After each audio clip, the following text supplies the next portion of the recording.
conversation. And how long do you want this to go? 30, 40 minutes max, not Okay. too big. All right.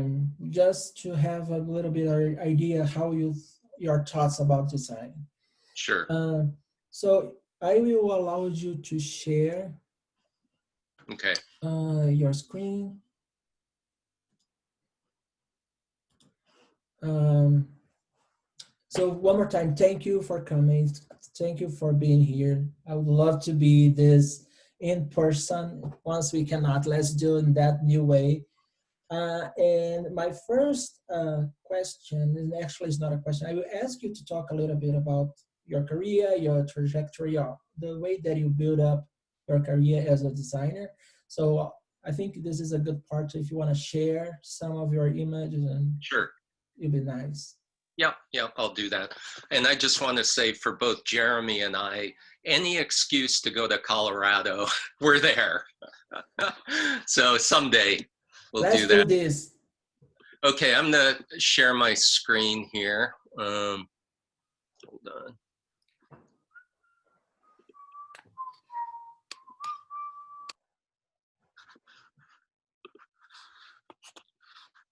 Okay, can you guys see that?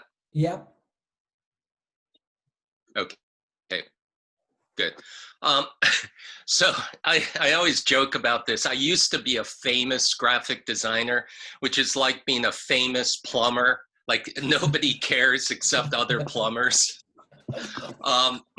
But my career was spent mostly in San Francisco, and I went right after, about you guys, all your ages, right after college, I just got in my car and I drove to California from New York, where I grew up. And I'd never been west of Chicago before. So it was this big adventure. I slept on a friend's couch, until I got a job in this horrible ad agency I worked at for a year. But it was so exciting to me because it was a place I'd never been to. It was California. At that particular time in the 80s, there was a really thriving graphic design community. There were these designers, they were all named Michael. They were called the Michaels: Michael Vanderbilt, Michael Mannering, Michael Cronin, Michael Mabry. And they had a really big impact on the aesthetic of San Francisco design. They had a show at SF MoMA. They were written up in Time magazine. There was an article. And so it was, for me, a really great time to start my career. I quickly, after the ad agency, I started working with a little firm in San Francisco, and quickly became a partner, and then took over the firm within a couple of years. So it was kind of like a sink or swim situation where it was great to have my own firm, but I didn't know anything about, running a business or any of the mechanics of the design business. But I did fine and built up a good career doing work for companies like this, a lot in the financial sector, Starbucks, Microsoft, worked with Facebook and Google over the years. And it was great in some ways. I was making money, I was winning awards, I had my own firm, but in other ways it felt unfulfilling. And I sometimes describe it as a ladder. Like, you've got this ladder of your career, and the first rung is, go to design school, graduate, get a job, do good work, have your own firm. And I got to a place where I was not at the top, but I was close to the top, and I could see the top, and I had friends at the top, and I was like, is this really it? Like, is this all that the career is about for me, is running this business and greasing the wheels of capitalism? And so then I started thinking about how design, as the big D, can really address challenges that we're facing. And I think we're at an unprecedented point in human history where these big challenges that are facing humanity are more present than they ever have been. Obviously, We have COVID right now, climate right now in California and Colorado recently. There were big, fires that were climate related. We have a huge species extinction called the sixth extinction. Black Lives Matter. We're still grappling with inequality and injustice. This is at the border with Mexico. So I started to feel like design had the potential to really address some of these things, whether it was through communication or just through designing solutions. And started to think about how we could go from the way things are to the way things need to be going forward into the future. Typically what happens when somebody has a big new idea, wham, it gets shot down. And it's very easy for people to kind of pick apart new radical ideas that have never been done. We could never do that. What would the lawyers say? So why does this happen when you're trying to create change? And one of the reasons, we're all victims of these pre-existing neural pathways in our brain. And a simple example of that I like to show is a surfer gets attacked by a shark in South Africa, widely reported on the news. He actually survived it. But people in California stay out of the water, right? So there's no correlation between shark attack in South Africa and the beach in Los Angeles. But what's happening in your brain is a shark attack, bad. We all think that would be a bad thing. And there's a superhighway neural pathway to a behavior. So our brains just automatically go to stay out of the water, even though if you're rational about it, there's no correlation, right? So our brains are doing this all the time, following pre-existing pathways. Culture conspires against innovation. When you get a lot of brains all thinking along the same pathways, that will conspire against new ideas. Status quo acts like gravity. So this line is business as usual, the way things are. Somebody has a bold idea, and the status quo will try to pull that bold idea down into alignment with the way things are. What has to happen at that inflection point is what I call thinking wrong. I actually have my Think Wrong t-shirt on. Traditional problem solving methods won't work because they all exist up in the quadrant of the certain and the known. Thinking wrong happens down here in the uncertain and the unknown. So I believe that if you're trying to be innovative and truly creative, you have to start down in the quadrant that's unknown. You can't go to the safe quadrant. Start thinking about natural wrong thinkers, people like Steve Jobs, obviously with Apple, Jane Goodall in science with her work with chimpanzees, Bjork in music, George O'Keeffe in art, Muhammad Ali in sports, Yvon Chouinard, who's the founder of Patagonia, and Elon Musk, who goes off the rails occasionally. But I think all of these people have the ability to think wrong, come up with bold ideas, and then the wherewithal to withstand the gravity of the status quo. And so I thought, well, how do you create this in other people who have the potential to have that kind of impact but are constrained?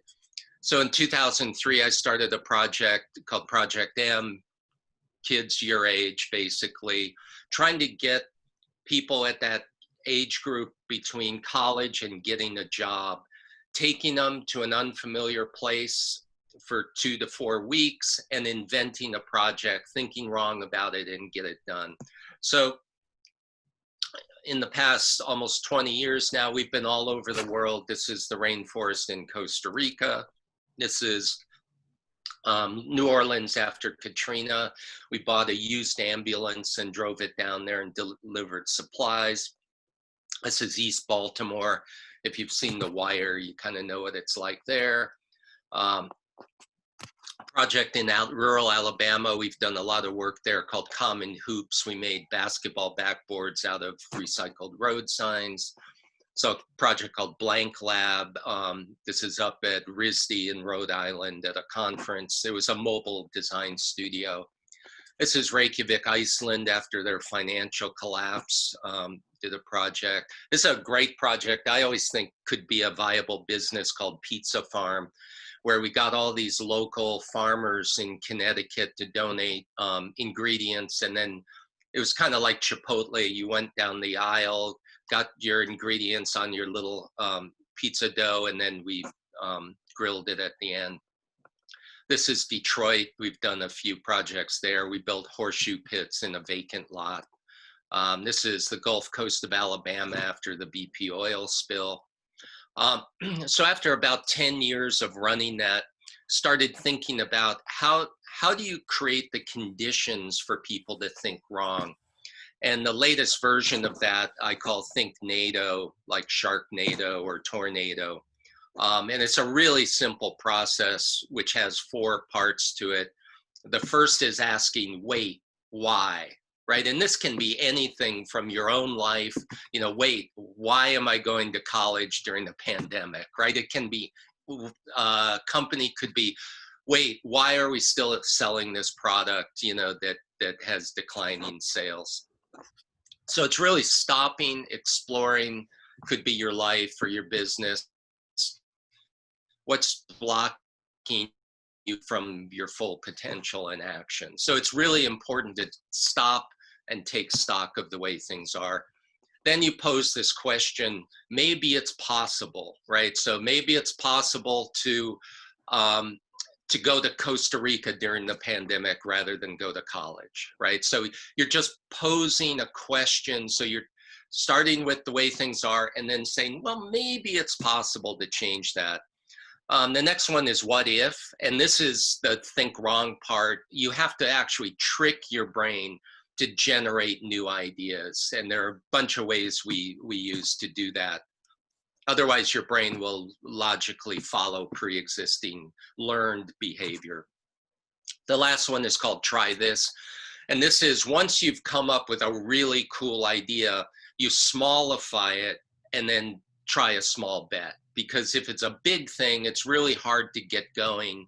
There's a lot of fear involved, but when you frame it as a small bet, let's just try something and see if it works. So I'm going to show you just a couple projects really quick to show you how this works. This was a Project M group, started in Maine, and they were really struggling to come up with a project they could all agree on. And the girl in the white sweater, Roseanne, said, I like pie. And I was like, well, that's awesome. That has nothing to do with anything. But it was almost March 14th, so 3.14 Pi Day. So they came up with this idea they called Free Pie Day. And they baked pies, made coffee, set up this table in this little town in Maine. And the idea was to over pie and coffee to get people to have conversations that could then drive projects. That was so successful that they decided to do a pop-up. They called it Pie Lab. Took over half our studio we had down in Alabama. And I gave them $600 total to convert half of it into this pop-up Pie Lab. And they had to build pie boxes and paint signs and cups and saucers from Goodwill. And they opened up for the summer in this deeply segregated part of the country. So there are white churches, black churches, white restaurants, black restaurants. They never would overlap and they would never sit at the same table and have a meal. So we just had one table, no takeout. And that was a big success. So we got this space on around the corner on Main Street in Greensboro, Alabama, which looked like this when we started. So you can see how the first small bet was the Free Pie Day, then the pop-up Pie Lab, and now permanent Pie Lab. So they had to convert this space. These were all graphic designers. None of them were architects. No one knew how to build. Built these big rolling walls out of free lumber from sharecropper cabins that could reconfigure the space. They're on wheels. Just paint and vinyl lettering on the outside. We made a flag. So the idea was to gather community over food that could then drive projects. So our studio was now in the back there, you can see it. Opened up, that's my daughter there making pies. And started running different programs. We had a pie baking contest, art classes for kids, organized a bike ride, open mic nights. None of this stuff was happening in this little depressed rural town. And so Pie Lab had started to become this kind of anchor tenant on Main Street. We got written up, PBS did a documentary, New York Times Magazine did a big story. We're in every food magazine in the country, and all of a sudden, Main Street started getting fixed up. The old Opera House got money to be fixed up, the Greenboro Hotel. And so NBC News called it one of the most influential zip codes in America, which is insane if you think of this project starting with Rosanna saying, "I like pie." So it just shows how this kind of crazy idea can develop into something that has a profound impact we could never imagine. A couple others really quick. This is in the same area of Alabama. This particular part of the community, a quarter of the people don't have access to fresh water. They're on these shallow wells that are contaminated because they don't have septic systems.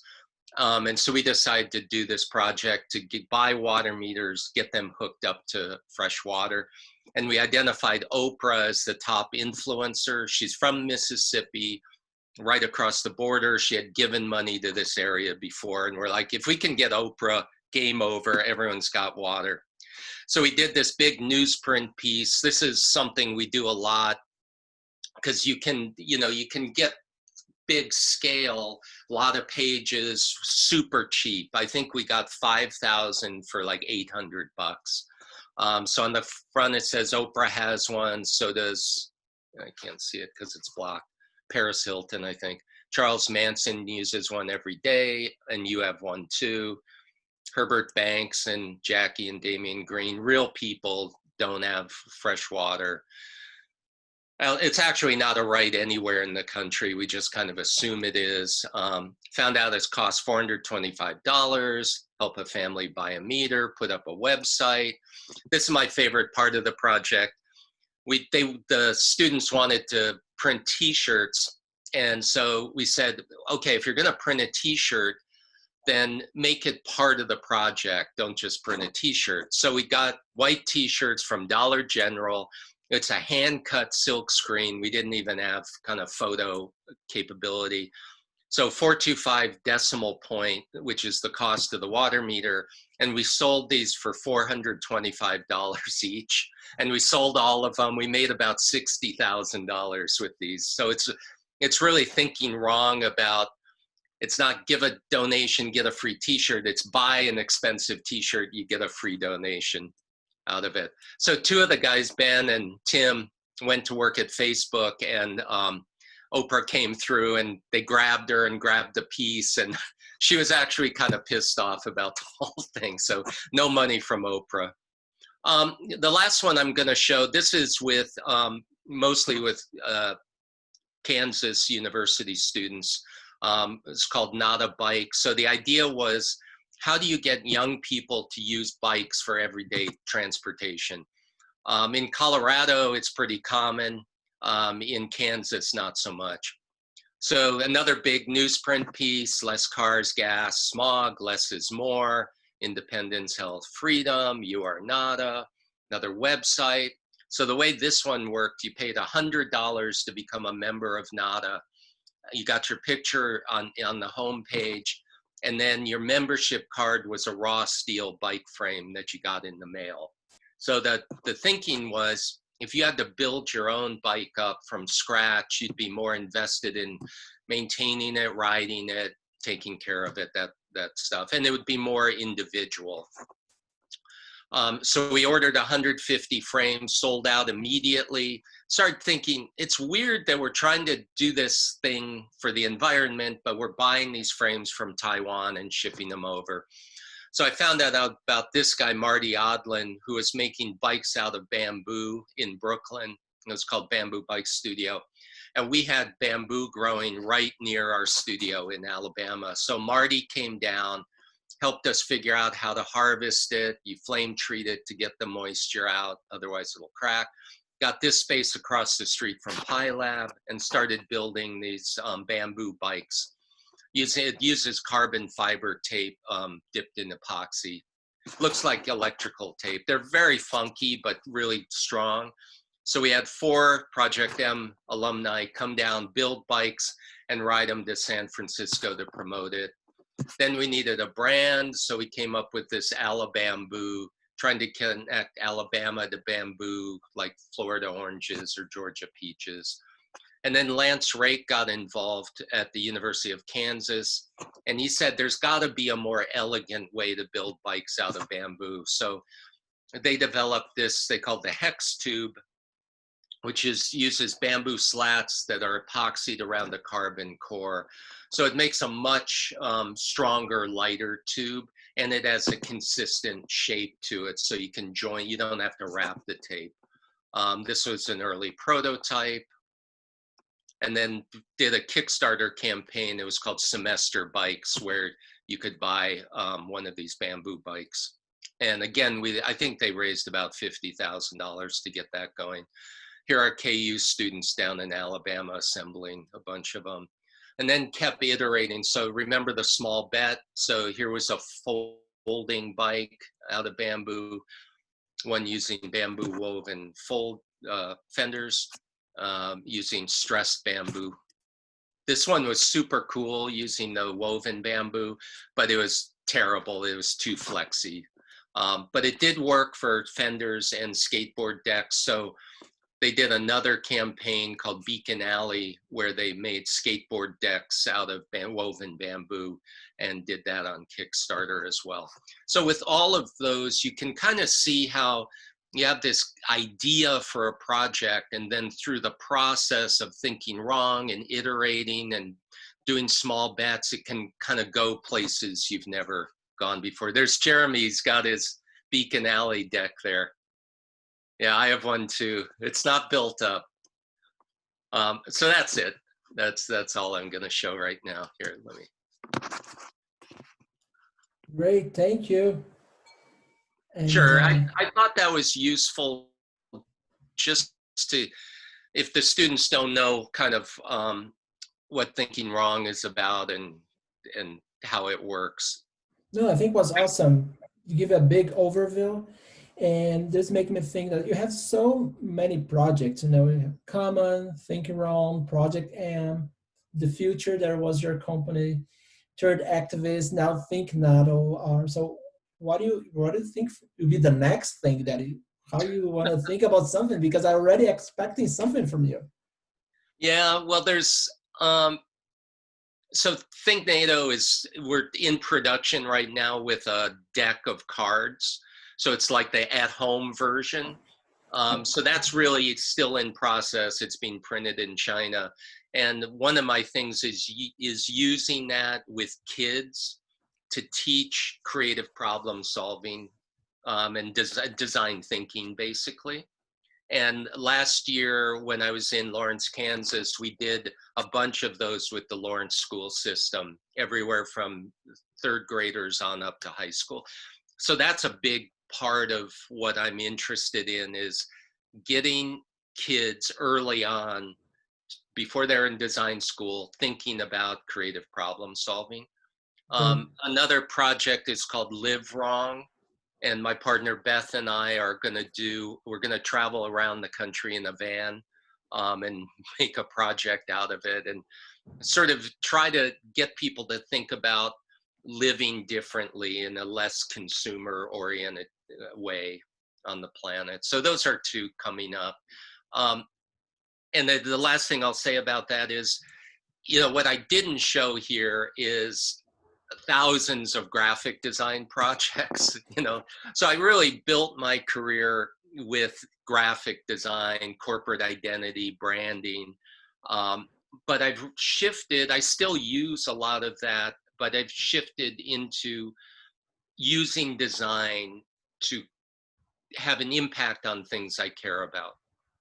Great. And one question about the Thinknado and all the schools projects that you did at KU. What do you think you could learn also with the kids? So once is you teaching how to be creative, but how we can pick up some of their um, intuitive work and things, how you can bring this for your own work. Yeah. So what we found was really interesting. When you work with third graders, they are natural wrong thinkers, right? So it hasn't been beaten out of them yet. They just immediately start designing robots with, monkey brains in them and stuff. When you hit high school, kids, they're really constrained again, very conventional in their thinking. And so I find that being around like really young creative thinkers is very stimulating. What I find with the college kids is they're at the entry point of their careers, and they're not cynical and jaded yet like we can get later on, with client projects. So I really like that, that they're still astonished by design and what they're learning about it. There's a really good video which I might be able to post in the comments here, a link to it, with Milton Glaser, that was done a few years ago, where he's in his 90s at that point, and he talks about astonishment and how he's been able to be astonished by the world and his work. And I just think if you're able to do that, in your 90s, you win. Yeah, and this is also related with your project that you mentioned, the Live Wrong, right? Yeah, exactly. And the kind of third activist, which is for 50 and older people, and really kind of rebranding the third act of your life as potentially your best and not just a period of decline. Because that's where I am right now. So, It make a lot of sense. And yeah. this is also was like part of my thesis. Jeremy was there, and probably he remember. So how we can keep designers after 40 and 50s working, and because the marketplace kind of closed down sometimes for you when you're getting older. So how we can change a little bit the market from the designer, the field for designers, right? Yeah, I think, it's one thing if you're working for an agency or a firm or a company. If you have your own firm, I think people, keep working very productively as long as they want. Mm-hmm. But if you're at Facebook or something and you're 40, you're the oldest one on the campus. Yeah, definitely. And this bring me another question. So how you can see this the design market? I always asking about people how they see the future of the design when you're talking about specific about graphic design, all the automation that we can see uh, now, all those automatic and artificial intelligence creating logos and things like Yeah. how we can see our role as a designer in this new field. Yeah, and we did one of the Project M guys. I showed him, Ben Berry, who went to Facebook, is now working at a company called Open AI. It was funded by Elon Musk because he's terrified of artificial intelligence. And so we were working at KU on a project to try to how do you make humanity a part of AI? But that's a whole nother conversation. Um, I think if I was to answer that, when I was the age of your students, there was a lot of technical hand skills, inking and pasting up, lettering. If you were doing a comp, like a prototype, you had to actually draw it. You couldn't do it and print it out. All of that's gone away, right? So the computer has allowed us to work completely differently. I think better. I think it's an easier, just a more productive way to work. But a lot of those technical skills are gone. In photography, the same thing. You don't need to know about processing or f-stops. So what's left is the ability to think creatively. And I think, you know, people who are really creative, able to think wrong about solving problems in new ways, whatever they are, will always be in demand. And that getting trapped in the small d design that can be replaced by a machine, you know, you're probably expendable in that case. Mm-hmm. Yeah, and the other question that I have to you is, thinking about all those things, how you see the relationship between design and taking risk? Because you told your story, we saw that you have a career, you took a big risk, like changing the way that you design, changing for a specific, like a graphic designer, for someone that are thinking different and thinking wrong and doing all the things. So how we can, what is the relationship between risk and Yeah. design? Yeah, well, I'm glad you asked that. One of the advisors for Project M is a designer named Stefan Sagmeister. I'm sure, Roberto, you know who he is. Yeah. And he was advising the first Project M ever. And he said his best work was when he had to push past his fear. He called it show your guts. He had to, like, and he didn't mean, you know, like being full frontal nudity, showing your guts, although he does that. It was more what he felt. This, I don't know about this. Like, I'm just gonna do it and see what happens. That was always the best work that he did, and I've always really liked that. You know, that when it feels uncomfortable is when it gets interesting. Yeah. Now, it's easier to say that than do it. But I think if you look back at some of those people, you know, that I showed, the Steve Jobs and Bjorks and all those people, I think their genius was not getting stopped by their own limitations or fear. So I'm a huge fan. You may get fired, you know, but I always think that then you probably weren't meant to be there, that they weren't lucky enough to have you, you know. Yeah. So two more questions, and I will open for some of the students, see if they want to ask something also. So all my students now, for intro class that is more like basic level to the advanced class that I'm teaching, they doing projects related to go to vote. So the intro class is more type based, is more like to learn type, is more specific about design principles, but the advanced is more how to think wrong about go to vote. So what is your advice for people that are going into this subject? I know they already did some projects related with or blitz related with. So what is your advice for how you think the people can think about this specific subject in the time frame that we are right now? Yeah.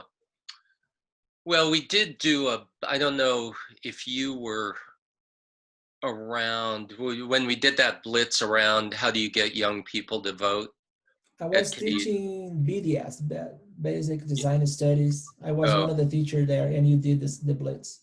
right. And there was one of them I thought was really good. It was the dating app. I think it was called Swinger, like Swing Voter.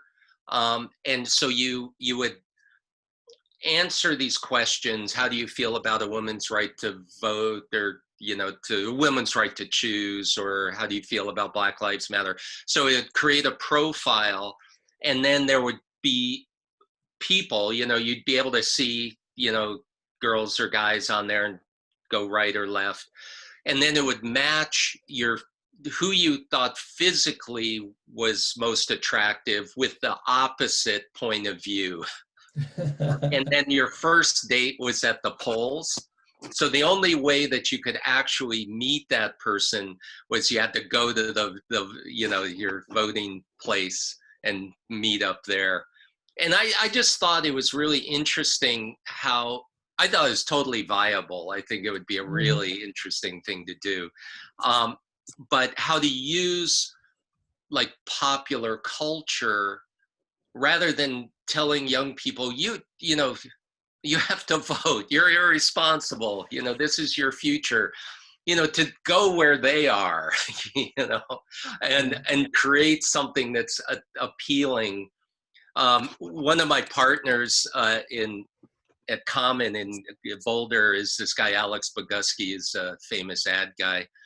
And he said, changing the world has to be fun or nobody's going to do it. And so I think, you know, making something fun and engaging rather than preachy, you know, or serious. So that's kind of in the think wrong vein, you know, how do you, I call it a dog with a hat, you know, that how do you make something that will stand out and appeal and not just be, because our brains filter out everything we don't think is interesting or important. So you got to make a dog with a hat because people will laugh and they'll point at it, right? You have to give people something to make them pay attention. Sure. Yeah, and the last question, this is the like default question that I will ask everybody that I'm inviting to come. What kind of designer you are? So if you want to say, oh, because always people ask me, sometimes I'm going to some place and people, oh, once you are a designer, what do you think about this plant in the corner of my living room? So, okay, I'm a graphic designer. What kind of design? Because sometimes it's hard to define ourselves. Yeah. So for example, you start as a graphic designer, but now you're doing a lot of other things. So what kind of designer you are now? Yeah.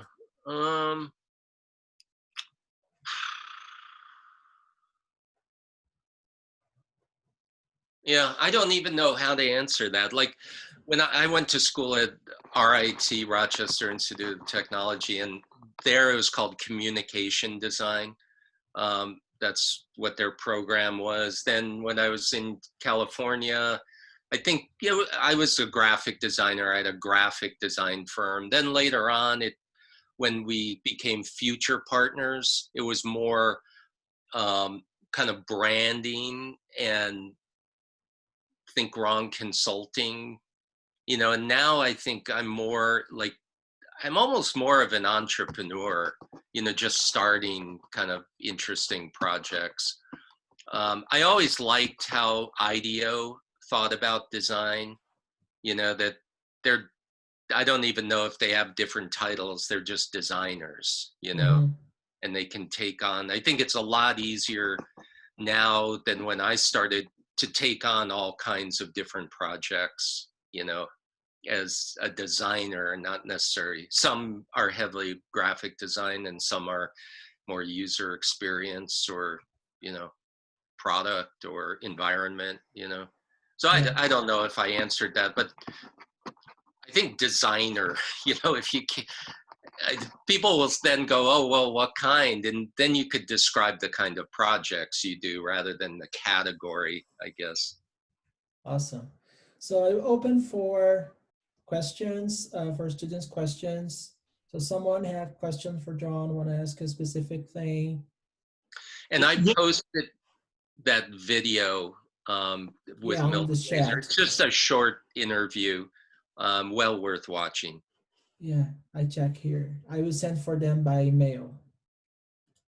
So I can send for all the students if they cannot pick it up right now. So any questions, someone?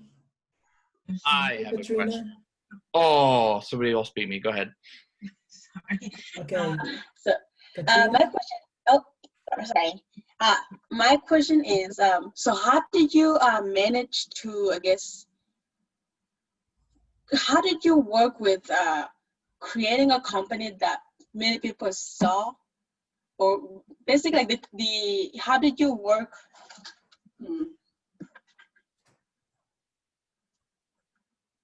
So, I'll be back. So Tessie, I think it's not working so well. Did you hear well, John? Well, I think I could interpret that. I'll answer it. It may not be the right answer. Um, there are good clients and bad clients, and it's almost impossible to turn a bad client into a good client. So yeah, we always tried to get the good clients, and when you work with them for a long period of time, there's more and more trust involved, and you can push things farther and farther. Yeah, that's kind of how I was able to do it, to do kind of really push the limits of projects. And then I would always look for opportunities, if they were like for the AIGA or something like that, where I wasn't getting paid, but I could do something really interesting. And then I would do my own projects. When I was in San Francisco, I started a fake company called Virtual Telemetrics, we did fake annual reports and corporate videos and product catalogs. I had a one-man show at the Museum of Modern Art of those projects. So that was because I was the client, and then I'd get printers to just do it as a favor. That's where I could really kind of stretch my legs and do stuff. I don't know if that answers how you get, cool projects done, but it's a combination of those. Yeah, sorry about that. So yeah, the question was like, how did you, was networking a huge thing for you, like when you started your company? Like those kind of opportunities that came with that as well too? Yeah,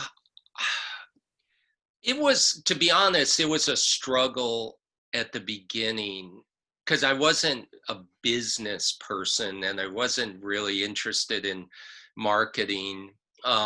But one thing I was really good at was getting clients that trusted me over time.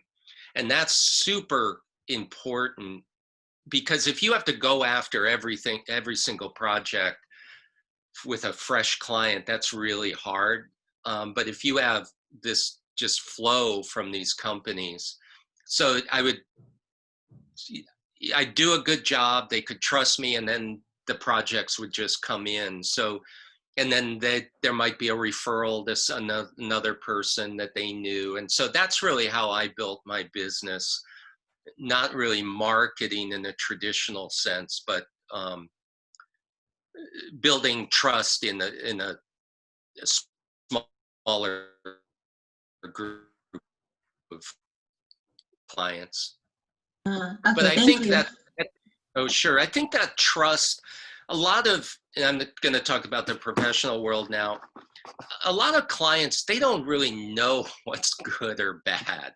They want it to be successful, and they don't want to lose their job or lose money, but they don't know graphic design, and so if they trust you, you can do a lot.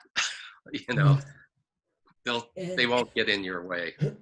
And like you said, it's like any kind of relationship that you have to know the person, you have to know how to deal with the person, to know how make these people trust more on you and accept more your ideas. So it's like any other relationship. So Joe, you have a question? I do. So you had mentioned that it was only after you got to the point when you were like, oh, I'm finally at like the top of my game, where it's like, oh, am I doing something more than just greasing the wheels of capitalism? Which is a great way to put it.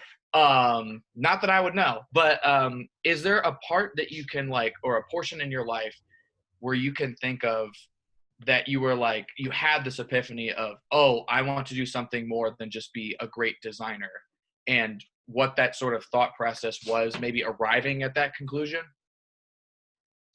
Yeah, that's it. That's a really good question. I think it was cumulative. It wasn't kind of this epiphany all at once. I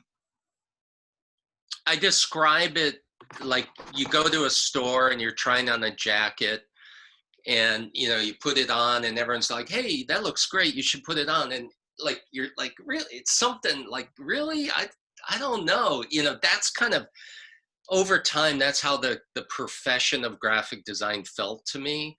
It was like, it looked like it was, it fit, but it just, there was something about it that wasn't right. And then other people that I know, you know, that they never have that feeling about it. So it was this gradual feeling. And then I think it was the awareness.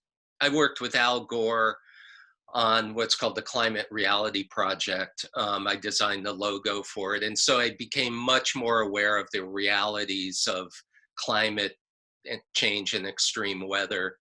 And so that started to creep in, like wanting to use my time and energy and design skills towards things I felt were really important. And I think it was partially because I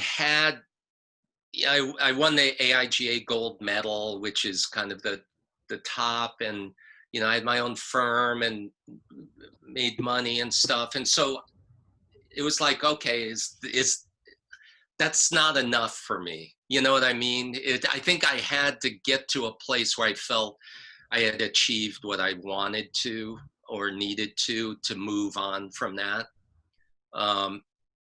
So I don't think there was one, you know, big light bulb going off. Oh, there was. I'll tell you a quick story. It just occurred to me. I was in a boardroom in New York City at Payne Weber, a financial firm, and I was designing their annual report. They don't really do them that much anymore, but it's the premier publication of a company back then. So we're in the boardroom, everyone's in suits. I'm wearing a suit, we're waiting for the CEO to come in, and I'm looking around at these idiots, and they're talking about their bonuses and what they're gonna buy, and they're buying a yacht or whatever. I was like, these are not my people. Like, I don't know how I got here, and I am never wearing a suit to a meeting again. And that was really in terms of the greasing the wheels of capitalism, that was the moment in that boardroom in New York City where I said, I can't do this anymore. And really changed the client base of my business away from the financial firms. But yeah, that was the beginning of the end for me. Great. So Good. Katrina also has a question, right, Katrina?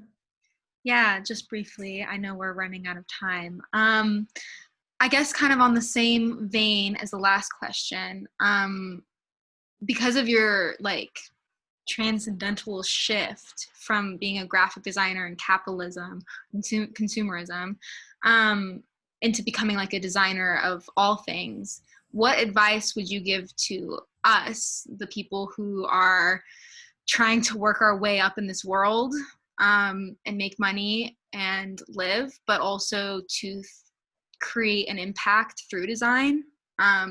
What advice, I guess my question is, what advice would you give us to navigate the hard world that is the society we live in, but also to be able to achieve these great ideals of like creating design that matters and like working, because this is our passion, right? Sure. Yeah, so one thing is, when you get out of school and you're trying to get your first job, it's best if because that job will take you on a trajectory. So if you go to Facebook or Google, you know, and you're making 140,000 a year right out of the gate, that's awesome. It's probably not going to be that creative, and you're on a track. And the longer you're on the track, the harder it's going to be to get to, I really want to be in a small firm, you know, working on projects around climate change or, you know, social design or something. Do you know what I mean? Because you're going like this and that other one's here, and that gap gets bigger and bigger over time, because the work you do is the work you'll get. It doesn't mean you can't make the transition. So the closer you can get to align with what you kind of think you want to do, the better. Almost more important than that is to make sure that you're in a place that you're passionate about what the work, even if it's, you know, greasing the wheels of capitalism, because we all have to make money and feed ourselves. And there are lots of those, you know, and that can be a big company, or, you know, that you're really enthusiastic about the product, or it can be a small firm that does a lot of different things. There's so many different places, but, and then the last thing I'll say is take advantage of opportunities. You know, it's not just going in, plugging, you know, punching the time clock and you're there from 8 to 5 or on Zoom these days.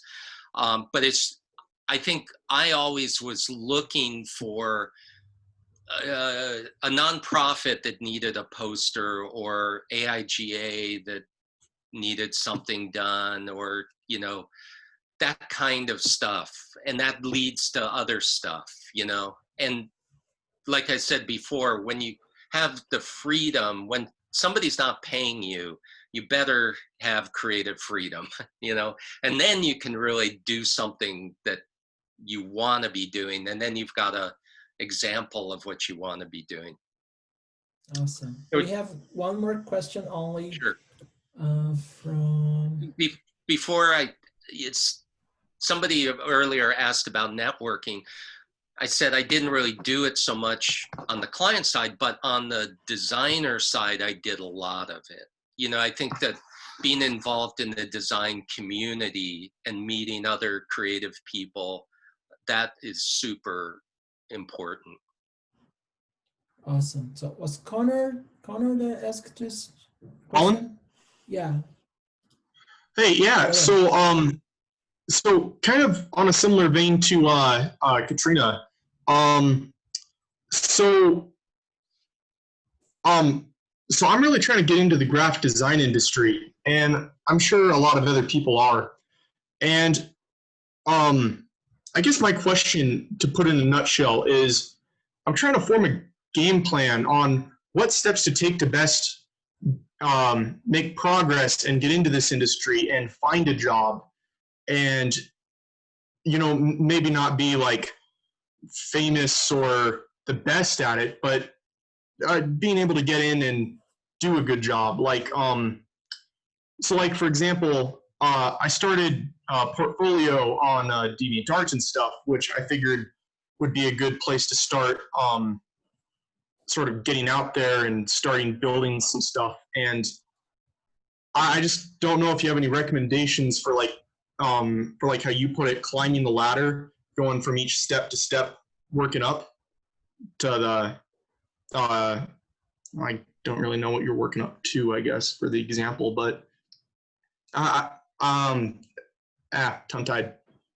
I don't know, but do you get the gist of it, I think? Yeah. I always think that getting a job, especially right out of the gate, is a numbers game. Like, it's just getting out there enough so that when a firm or a company is looking, that you're kind of in position. But you have to like spread it out there. I'll tell you the quick story about how I got my first job that's kind of interesting. So I was sleeping on my friend's couch in San Jose. It wasn't even San Francisco. And I had gone out, driven across the country with $600 total. I was almost out of money, needed to get a job. And I saw an ad in the San Jose Mercury News for, I don't think it was even called designer. It's called, you know, commercial artist or something. So I went to this interview, and it was the worst possible job in the world that you could almost call graphic design. It was for a company that printed police newspapers, so newspapers for police departments. So the interview was in this little press room. So there were these one-color presses, ka-ching, ka-ching, and there was a little drafting table in the corner. And the guy looks through my student portfolio, and he goes, listen, you can have the job, but I don't think you want it. Go home, sleep on it, and call me in the morning. So I go back to my friends. I'm like, I'm gonna have to take this this insanely crappy job.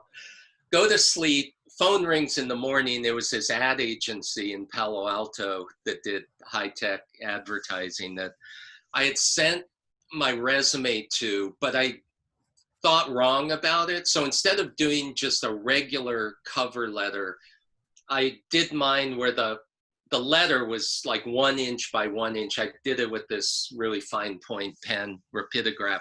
So in the middle of the letterhead sheet was this tiny little letter. And the senior art director at this ad agency saw it in the creative director's inbox, and she picked it up. She's like, "Oh, what's this? Let's call this guy," because it was a dog with a hat, right? And so I was literally saved by the bell from the police newspaper. But I think to answer your question, it was because I took a risk and did something really different. Whereas all the other resumes I was sending out, I got like zero response, and then when I saw that crack in the door, when I got into that agency, I just worked my tail off. I would get there before anybody else, and I'd be standing at the door when the owner showed up, and I was just so eager, so hungry, that I stood out because of that, youthful hunger. So I think, I don't know if that answers your question, but doing things that stand out as different or more interesting, really helps. And it won't appeal to everybody, but I think it'll get you further with the right people. So kind of like going strong your own way sort of thing. I believe in that. And, I think, it's that Roberto asked about risk, and I just think that gets you further, conforming to what other people or what you think people expect just doesn't stand out, it just doesn't make anybody kind of pay attention. I would agree. Yeah. And, if you're applying to work at Charles Schwab or something, they're probably not looking for, this genius designer. They want somebody to do 401k announcements. Yeah. So adding to that, experiment things. So try to experiment things and follow people that you like, see other people study. But I'm not saying study in the classroom, so study the world. You're talking about the Climate logo that you did and how this transformed the way that you saw the world. So like when you go into a project, try to experiment and learn from every part of project that you have. Yeah. So John, one more time, thank you so much for you passing this an hour with us, talking about your process, showing your material, answer questions and all those things. I hope soon I can have you and Jeremy here in Colorado so we can do this live. It'll be much better. That would be fun. Yeah. And let's be in touch. And one more time, thank you so much. Sure. And thanks, thank everyone. you, students, for coming. It was a great audience. Bye. Bye. Thanks. Thank you. Thank you so much. Have a nice day.